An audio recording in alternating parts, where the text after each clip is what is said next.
누가 썼는지는 모르지만 마음에 와닿는 글이 있었습니다. 제목은 그러자 예수께서는 우셨다. 그때 예수께서 제자들을 산으로 데리고 올라가 곁에 둘러앉히시고 이렇게 가르치셨다. 마음이 가난한 사람은 행복하다. 하늘나라가 그들의 것이다. 슬퍼하는 사람은 행복하다. 온유한 사람은 행복하다. 옳은 일에 줄인 사람은 행복하다. 불쌍히 여기는 마음을 가진 자는 행복하다. 깨끗한 사람은 행복하다. 평화를 위해 일하는 사람은 행복하다. 박해받는 사람은 행복하다. 하늘에서의 보상이 크니 기뻐하고 즐거워하라. 그러자 시몬 베드로가 말했다. 주님, 이 말씀을 글로 적어놓고 싶습니다. 안드레가 말했다. 이 말씀을 외워야 하지 않을까요? 야고보가 말했다. 이걸 가지고 우리끼리 시험을 쳐보겠습니다. 빌립이 말했다. 이 말씀을 더 자세히 알 수 있는 참고 서적이 있습니까? 바돌로메가 말했다. 이 말씀을 다른 사람들에게 전해줘야 할까요? 마태가 말했다. 이제 하실 말씀이 다 끝나셨습니까? 가룟 유다가 말했다. 이 말씀이 현실과 어떤 관계가 있습니까?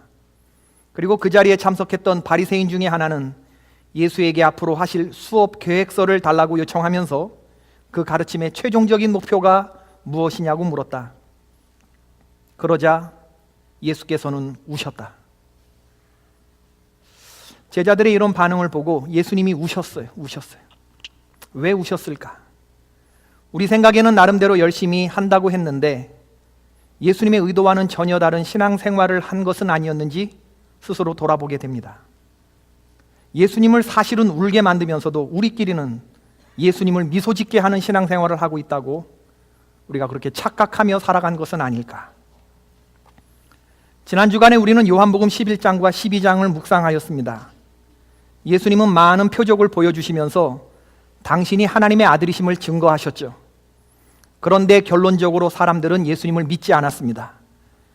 요한복음 12장 37절을 보니까 이렇게 많은 표적을 그들 앞에서 행하였으나 그를 믿지 아니하였다 라고 했습니다. 오병이어의 기적을 보이실 때 그것을 받아먹었던 군중들은 다 어디로 갔다는 말입니까? 죽은 나사로를 살리시는 기적을 보았던 사람들은 다 어디로 갔다는 말입니까?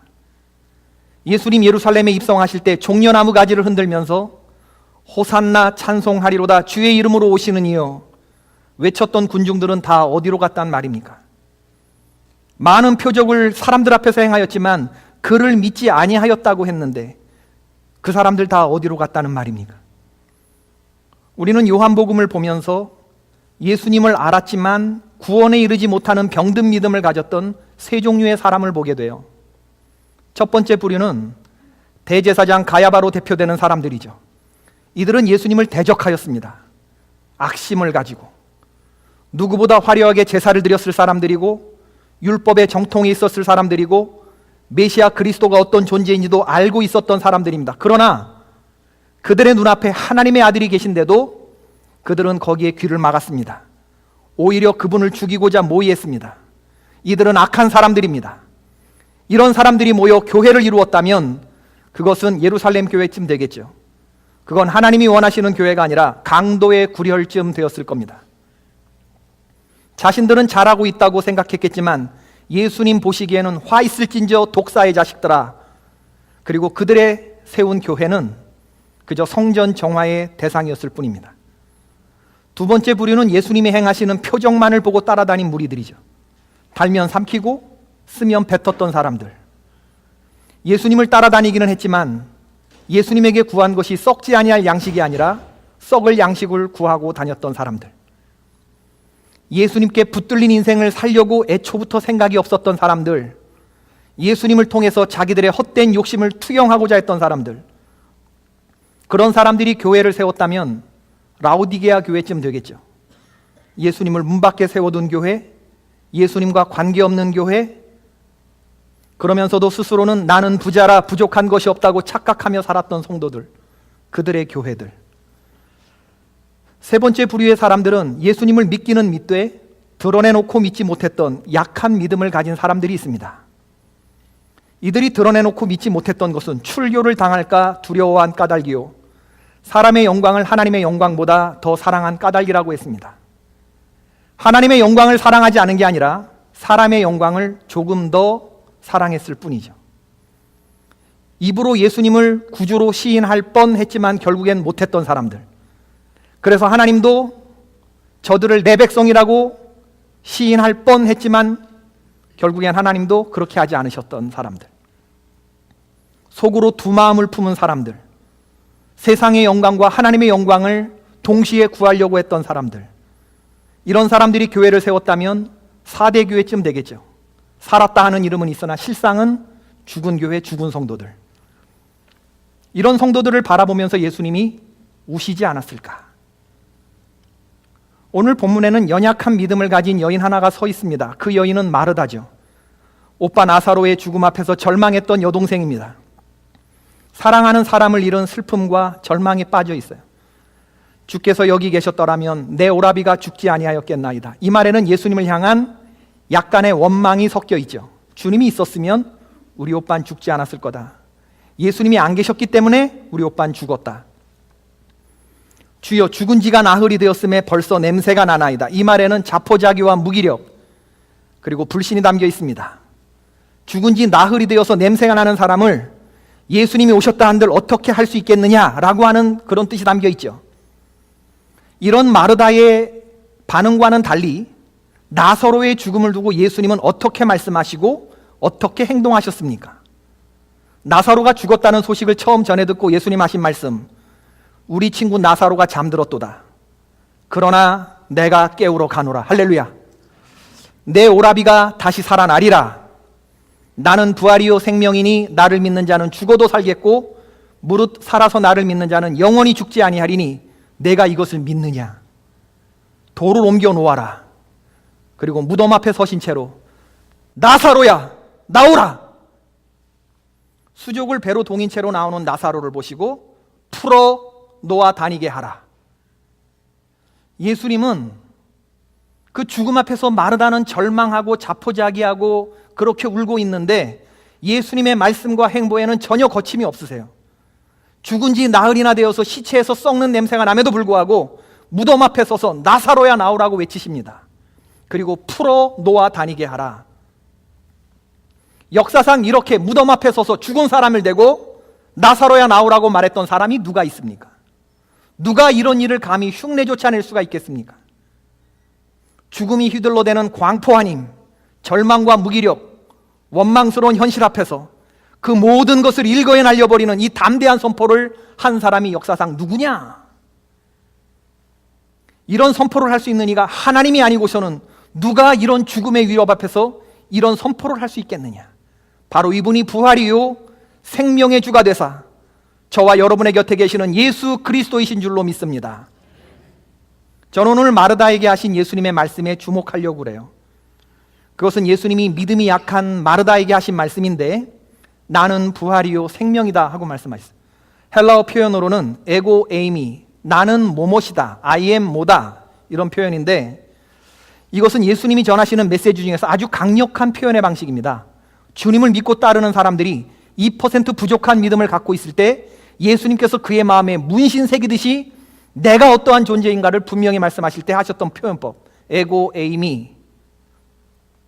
요한복음 14장에서 예수님이 너희는 마음에 근심하지 말라, 하나님을 믿으니 또 나를 믿으라. 내 아버지 집에 거할 곳이 많다. 내가 너희들보다 먼저 가서 처소를 예비하고 처소를 예비하면 내가 다시 와서 너희를 나 있는 곳에 있게 하리라.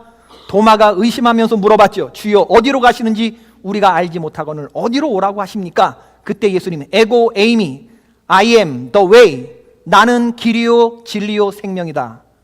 그렇게 도마에게 말씀하셨던 예수님이 오늘 마르다에게 2% 부족한 믿음을 가진 마르다에게 동일한 방법으로 메시지를 주시는데 그게 뭐냐면 나는 부활이다. 나는 생명이다. 나를 믿는 자는 죽어도 살겠고 무릇 살아서 나를 믿는 자는 영원히 죽지 않는다. 이 부활의 주님이 믿어지시는 분들만 아멘 하십시다. 이 부활신앙이 우리 안에서 실제가 되면 우리 삶에서 어떤 일이 일어나느냐? 소성케되는 역사가 일어납니다. 나를 믿는 자는 죽어도 살겠고 죽어도 살겠고. 우선은 죽은 나사로를 살리실 거니까 뭐 죽어도 살게 되는 것은 맞지만 이게 단지 육신적으로 살아나는 것만 뜻하는 것이 아닙니다. 죽어도 살겠고라고 하는 말씀은 마르다의 고백처럼 마지막 날 부활 때에 다시 살아날 줄을 내가 아나이다 하는 정도로 나중에 혹은 저 천국에서나 이루어질, 그 나라에서나 이루어질 회복과 은혜, 그 정도로 끝나는 메시지가 아닙니다. 죽어도 살겠고의 신앙은 천국에서뿐만 아니라 지금 이 자리에서 역사함으로 죽은 나를 소생케 하는 능력이 되는 것입니다. 시편 23편, 내 영혼을 소생시키시고 자기 이름을 위하여 의의 길로 인도하시는도다. 시편 69편 32절, 곤고한 자가 이를 보고 기뻐하노니 하나님을 찾는 너희들아 너희 마음을 소생하게 할지어다. 살아가면서 우리의 마음을 무너지게 하고 절망케 하는 일들이 얼마나 많습니까? 이제 내 인생은 이대로 끝나는가 하고 절망하게 되고 한숨 쉬게 되는 일들이 얼마나 많으냐, 그런 얘기죠. 어찌 손써볼 그럴 수 없을 정도로 완전히 망가지고 고장나 있는 정도가 아니라 완전히 죽어버린 그런 일들. 인간관계의 어려움, 나 자신의 문제뿐만 아니라 내 자녀의 문제 다 죽어버렸어요. 어떻게 회복의 기미가 보이지가 않습니다. 건강상의 문제, 사업상의 어려움, 주변을 둘러보면 이게 다 죽어버렸어요. 다 죽어버렸어요. 무너지고 망가진 정도가 아니라 다 죽어버렸습니다. 사방으로 우겨쌈을 당하는 그런 현실 속에서 부활이요 생명이 되시는 예수님의 능력이 임하면 어떤 역사가 일어나느냐? 죽어도 사는 역사가 일어나는 줄로 믿습니다. 소성케 돼요. 소생케 됩니다. 시편 119편은 성경에서 가장 긴 장인데 거기에 보면 하나님의 말씀이 그의 마음속에 들어갈 때 소성케 된다는 표현이 8번 반복되는 걸 볼 수가 있어요. 여러분, 하나님의 말씀을 붙들게 되면 죽어있는 삶 가운데서 우리가 다시 살아나는, 그래서 죽음의 현장에서 하나님의 백성들이 오뚜기처럼 벌떡벌떡 일어나는 역사가 일어납니다. 에스겔 골짜기의 마른 뼈에 생기가 들어가게 하셔서 군대가 되게 하신 하나님의 능력이, 이 부활과 이 생명이 되시는 이 주님의 능력이 우리 가운데 실제가 되면 내 주변에서 죽었던 것들이 다시 살아나게 된다. 믿으십니까? 나를 믿는 자는 죽어도 살겠고, 이것을 믿는 자는 무너져도 다시 일어나요. 깨어져도 다시 회복됩니다. 지난 주간에 신방을 하면서 어떤 집사님으로부터 귀한 말씀 들었는데, 자기는 늘 하나님께 불평하고 원망하는 기도를 드렸대요. 이 집사님 표현대로, 하나님, 왜 내 인생은 요 모양 요 꼴입니까? 왜 내 인생은 이렇게 거지 같습니까? 하나님, 쪽팔려서 못 살겠습니다. 남들 보기에 쪽팔려서 못 살겠다고, 집사님 표현대로 날 좀 회복시켜 달라고. 다 무너져서 다 죽어버렸어요. 주변에. 하나님 제발 날 좀 보란 듯이 회복시켜 주세요. 그렇게 기도했는데, 이렇게 주님 나를 회복시켜 주시고 고쳐달라고 이런 기도만 계속 했는데, 어느 날 새벽 기도에 주님이 깨닫게 하시는 음성이 있었다. 사랑하는 내 딸아, 너 아직도 모르냐? 너 지금 회복 중에 있어. 네가 지금 내 앞에 있잖니. 네가 지금 나에게 기도하고 있잖니. 네가 용서할 수 없었던 그런 사람들을 위해서 너 어찌하면 좋냐고 기도하고 있잖냐. 네가 지금 내 앞에서 기도하고 있잖냐. 이게 회복이야.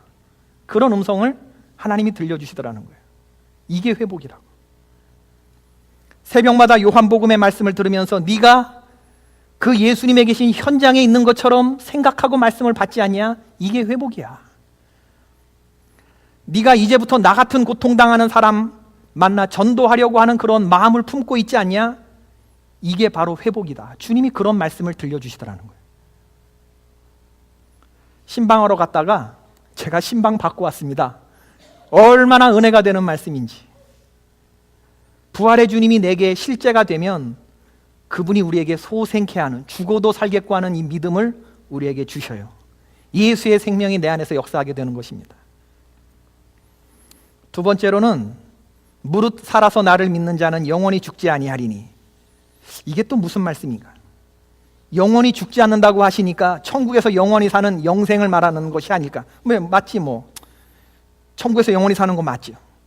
그런데 천국에서 영원히 사는 게 지금 오빠를 잃고 슬퍼 우는 마르다에게 무슨 소용이 있는 말씀이냐 그에게. 지금 슬픈데 훗날 영생이 무슨 의미가 있겠어요? 그런데 그 마르다에게 예수님은 단지 천국에서나 이루어질 그 말씀을 하시는 게 아니라 살아서 나를 믿는 자는 영원히 죽지 않는다는 메시지를 주고 계시는 거예요. 여러분, 호시탐탐 악한 사탄 마귀는 우리에게서 생명의 기운을 빼앗아 가려고 합니다. 어떻게 하든지 우리를 하나님 편에서 멀리 떨어지게 만들어요. 하나님으로부터 멀리 떨어지면 떨어지는 만큼이 죄입니다. 죄는 뭐가 죄냐? 하나님을 믿지 않는 것이 죄예요. 사탄 마귀에게 하나님으로부터 멀어지면 사탄 마귀에 가까워지는 건데, 중간 지점은 없는 건데, 사탄 마귀는 우리에게서 믿음과 소망과 사랑과 우리가 가진 아름다운 가치와 생명, 이 모든 것을 다 뺏어갑니다. 사탄 마귀에게 빼앗기는 것이죠. 지난 한 주간의 여러분의 삶을 한번 돌아보시기를 바랍니다.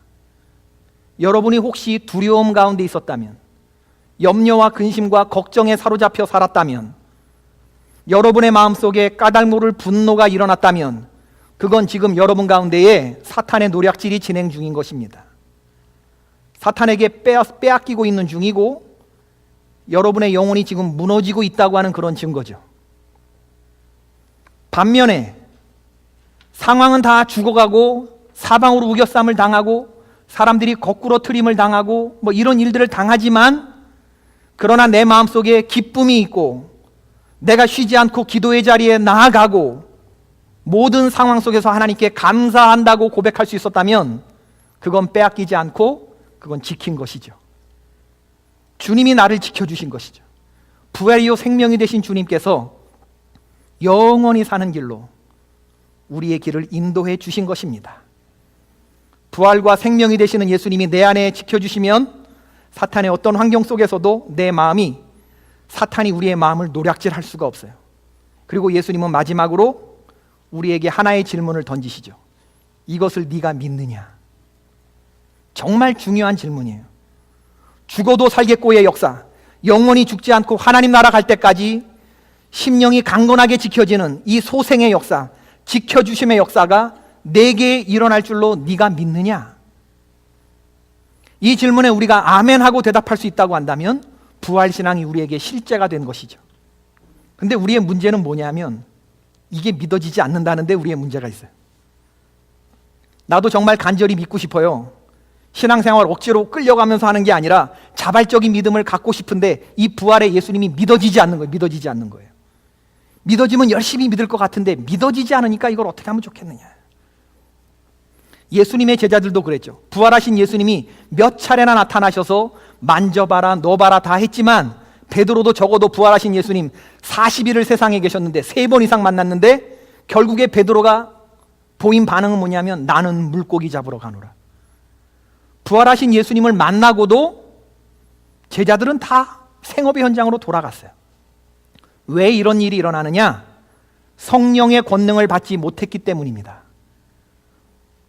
성령의 권능을 받지 못하면 아무리 부활이요 생명이신 주님이 우리에게 100날 100번 1000번을 말씀하셔도 이게 믿어지지 않아요.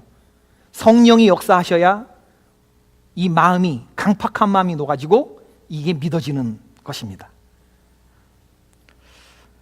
부활하신 후에 예수님이 40일 세상에 머무시고 그리고 승천하시면서 뭐라고 말씀하셨느냐? 예루살렘을 떠나지 말고 내게서 들은 바 아버지께서 약속하신 것을 기다리라. 사도행전 1장 4절. 내게 들은 바 아버지께서 약속하신 것이 뭐예요? 그게 성령이죠. 성령. 예수님의 말씀을 생각나게 하시는 성령. 예수님이 하신 행동을 그대로 우리가 흉내낼 수 있을 뿐만 아니라 예수님이 행하신 것보다 더 할 수 있게 하는 능력, 그게 보혜사 성령이 우리에게 오시면 할 수 있는 그런 능력들인데, 사역이 우선이 아니라 예루살렘을 떠나지 말고 내게 들은 바, 내가 약속한, 아버지가 약속하신 그 성령을 받기를 기다리라고 말했어요. 이때까지만 해도 제자들은 부활의 주님을 용감하게 증거할 자신이 없었어요. 믿어지지 않으니까. 그런데 예수님의 말씀을 듣고 제자들이 한 군데 모여서 열심히 기도했습니다. 예수님의 11제자와 여자들과 예수의 어머니 마리아와 예수의 아우들과 더불어 마음을 같이하여 오로지 기도에 힘쓰더라. 사도행전 1장 12절. 저들이 모여서 한 마음으로 예루살렘을 떠나지 않고 기도했을 때 열흘째 되던 날, 기도하면서 열흘째 되던 날, 오순절 날에 120명 전원에게 뜨거운 성령이 임했던 것을 우리들이 압니다. 성령이 마음 가운데 역사하니까, 부활이요 생명이신 예수님이 믿어지니까, 부활이신 예수님이 믿어지니까, 죽어도 살겠고의 믿음이 들어오니까, 그 다음엔 죽음을 두려워하지 않고 방문을 박차고 나가서 아직도 예수님을 죽인 사람들이 눈을 부라리고 있는 그런 현실 앞에서 그들이 뭐라고 외쳤냐면, 너희가 죽인 예수님이 누구였다고요? 하나님의 아들이었고, 하나님이 그분에게 어떻게 하셨다고요? 부활시키셔서 우리의 구주가 되게 하셨다. 부활의 증인이 된 거예요. 부활의 신앙이 없었으면 죽음을 넘어서지 못합니다. 근데 이게 성령의 역사로 믿어지니까 방문을 박차고 나가서 죽어도 살겠고 영원히 죽지 않을 줄로 믿는 이 부활의 믿음을 가진 사람들이 된 거죠. 지금 우리는 사순절 절기를 지내고 있어요. 아직 우리 가운데 예수 그리스도가 믿어지지 않고 부활이요 생명이신 그런 예수님이 믿어지지 않는 분들이 계시다면 저는 여러분들에게 기도를 권하고 싶습니다. 이것은 성경적인 처방이에요. 오로지 기도에 집중하면서 이번 사순절 40일 새벽 기도에 참석한다 그러면 하나님께서 여러분들에게 놀라운 믿음을, 성령을 선물로 주실 줄로 저는 확신합니다. 여러분, 정말 기도하면서 이번 사순절을 보내보세요. 지금까지 해보지 않았던 방식으로 주님을 찾고 주님 앞에 나올 수 있기를 바랍니다. 자동차에 시동을 걸 때 엔진에 시동이 걸려면 먼저 스타터를 돌려줘야 되잖아요. 불꽃을 튀겨줘야 되잖아요. 성령을 받기를 원하면 먼저 그 말씀에 순종하고 흩어지지 않고 기도하는 순종의 모습이 있어야 이 부활의 신앙이 우리에게 실제가 된다는 것입니다. 아무런 믿음의 시도도 해보지 않고 부활의 예수님이 어떻게 믿어지겠습니까?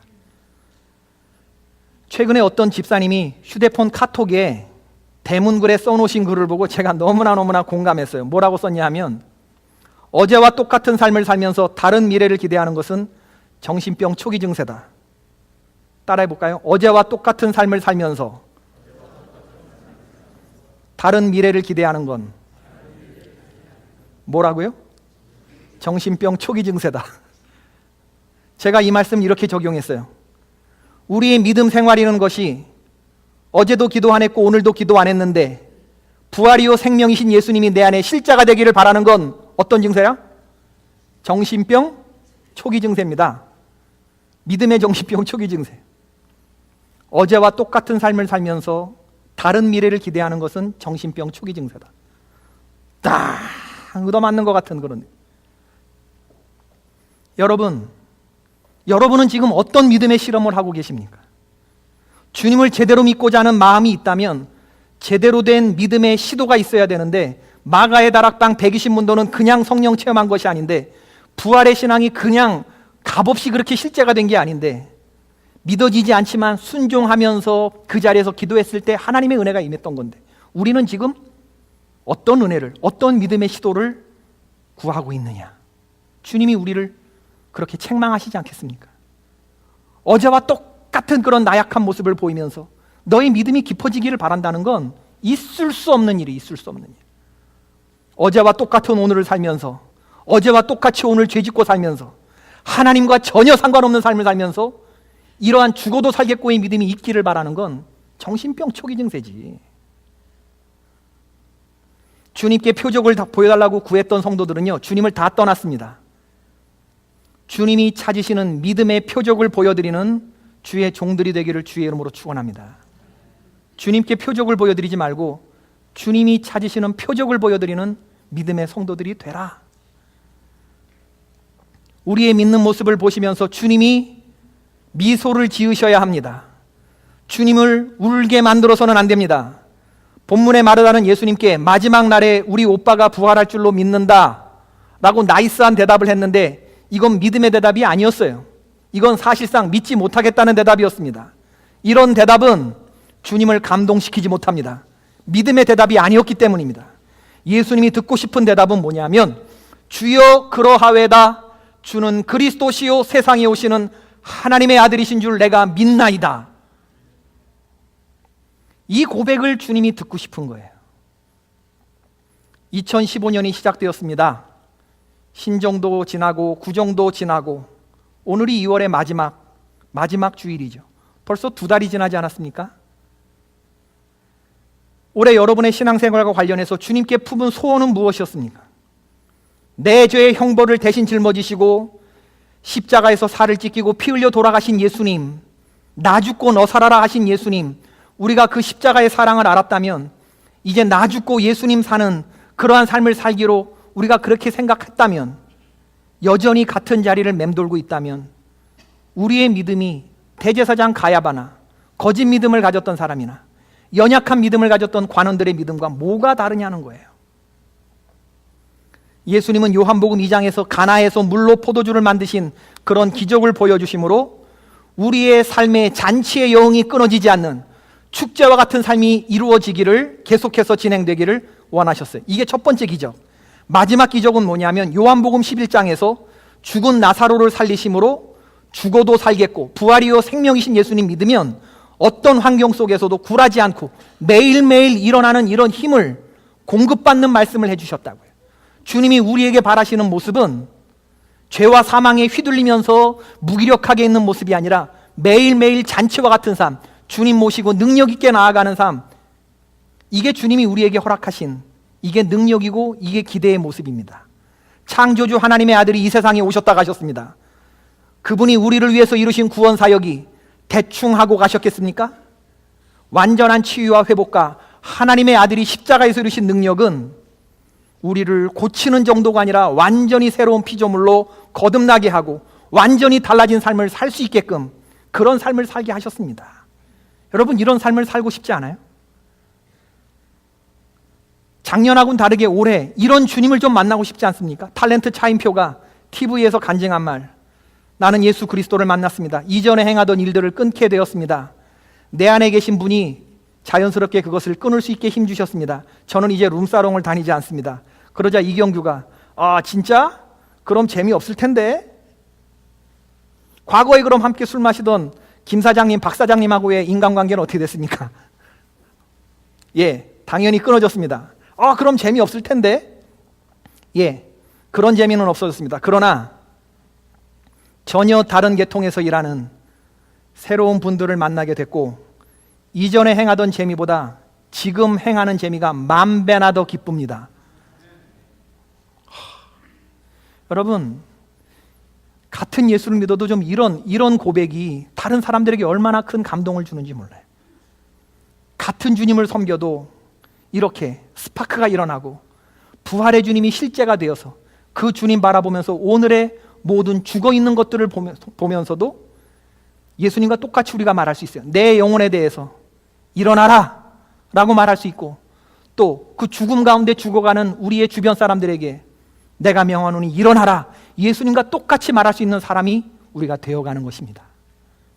그저 나 하나 추스리지 못해서 빌벌거리고 마는 그런 인생이 아니라 예수님이 하셨던 동일한 말씀을 우리가 내 영혼에, 그리고 우리의 주변 사람들에게 이렇게 말할 수 있을 때 우리가 참 신앙인이 되는 것이죠. 저는 올해 우리 선한샘 성도들이 이 부활의 주님을 만나고 좀 생명력 넘치는 그러한 삶을 살게 되기를 주의 이름으로 축원합니다. 인격적인 예수님을 만나십시오. 예수님을 깊이 생각하십시오. 그리고 그분을 주인으로 모시고 그 말씀을 읽고 묵상하고 기도하고, 그리고 참된 신앙인이 뭔지, 주님이 원하시는 대답, 주는 그리스도시요 다시 오실 하나님의 아들이심을 믿나이다 라고 하는 이 마르다의 고백에 이르는 참된 신앙인의 모습이 되기를 바라는 거예요. 주님은 우리에게서 믿음을 보기를 원하십니다. 주님을 웃게 하는 믿음, 울게 만드는 믿음이 아니라 미소 짓게 만드는 믿음의 소유자들이 되시기를 주의 이름으로 축원합니다.